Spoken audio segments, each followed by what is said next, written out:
Salam hati gembira. Alkitab berkata hati yang gembira adalah obat yang manjur, tapi semangat yang patah mengeringkan tulang. Saat ini kita bersama akan merenungkan tentang bagaimana supaya berkenan di hadapan Tuhan. Bagaimana kita bisa menyenangkan Tuhan. Kita seringkali suka berkata, kita harus bisa menikmati perkenanan Tuhan. Lalu bagaimana caranya? Itu yang perlu kita pikirkan. Kalau kita melihat orang-orang yang sudah jatuh dalam dosa, maka ada dua cara kalau kita membaca dari kitab Perjanjian Baru, seseorang bisa berkenan di hadapan Tuhan Allah. Yang pertama, dia harus memiliki Yesus sebagai Tuhan dan Juru Selamatnya secara pribadi. Dan yang kedua, hidupnya kudus. Nah, itu perlu dilakukan setiap hari. Karena dari kehidupan yang kudus tersebutlah, maka nama Tuhan akan dipuji melalui penampilannya dimanapun dia berada. Tetapi saat ini kita akan melihat satu bagian dari Ayub pasal pertama, ayat yang pertama. Ada seorang pribadi yang sangat menyenangkan Tuhan, sangat berkenan di hadapan Tuhan. Bahkan Tuhan Allah itu membanggakan dia di hadapan iblis.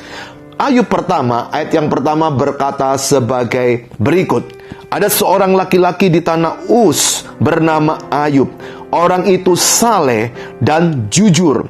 Ia takut akan Allah dan menjauhi kejahatan. Dari bagian ini kita bisa melihat ada 4 hal yang dilakukan Ayub sehingga dia berkenan di hadapan Allah. 3 kali sifat karakter ini dicatat dalam kitab Ayub.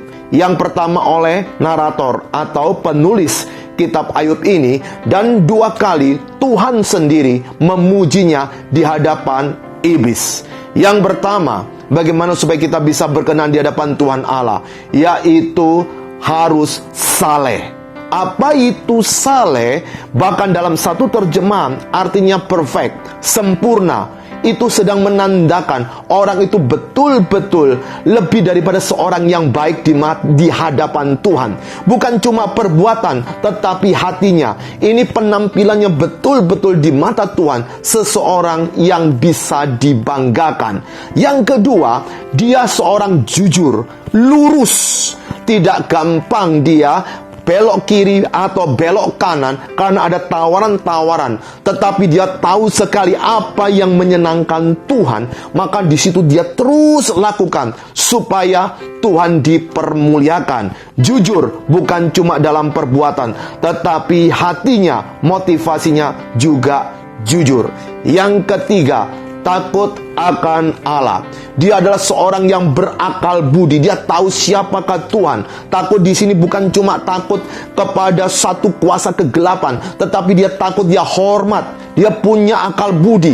Dia mengerti sekali siapa yang dia sedang sembah, siapa yang sedang dia hormati. Sehingga pada waktu dia menghadapi keputusan setiap hari, dia perlu hati-hati karena juga memperhitungkan kehadiran Tuhan di dalam keputusan tersebut.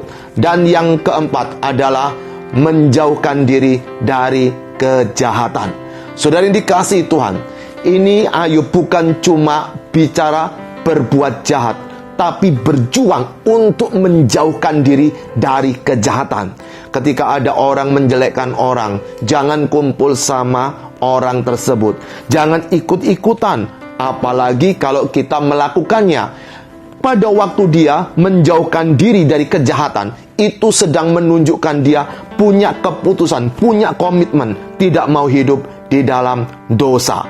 Dalam pembacaan ini dikatakan luar biasa. Ada seorang laki-laki di tanah Uz bernama Ayub.